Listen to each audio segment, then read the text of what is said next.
dinhi sa Barangay Sabang sa isla sa Ulango sa Lapu-Lapu City. Kini maoy panginabuhian sa pipila ka mga residente. Seashells mo'y ilang nagunang materyales aron makahimo ining mabulukon ng mga dayan-dayan. Ako di si Arceli Bacante. Nagsugod ko niya akong negosyo. Gikan pag bago kong minyo 2000, na minyo ko 98, nagsugod ko negosyo 2000. Sa una akong mama ko pa man to mga plismat, mga necklace na karon kay chandelier.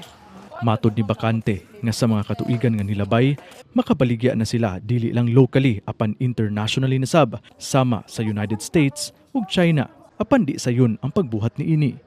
Mulanat ang paghimo og tulo ka adlaw. Gikan sa sigay magbangag pa ka. Kung magbangag sangagon.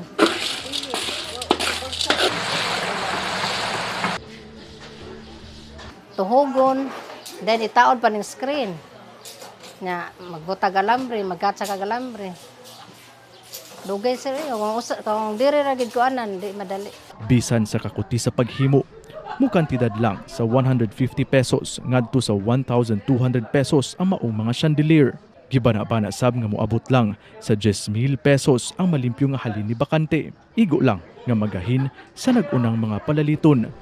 Kung sa una dili problema, karon kinahanglan na nila nga mangandam og puhunan kung adunay mo order. Sa sinugdanan, gamay pa may puhunan kay ginagmay pa man ang amo pong trabaho niya, barato ra sad ang material.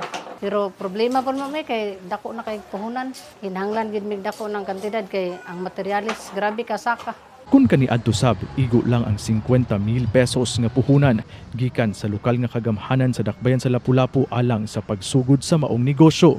Apan karon, Sukad gid niya si Mayor may nagkuan. Tagaan ni niya kanang kuan ma. Pangkabuhayan lagi. Pero dili gid sakto sir, kuwang gid kayo sir.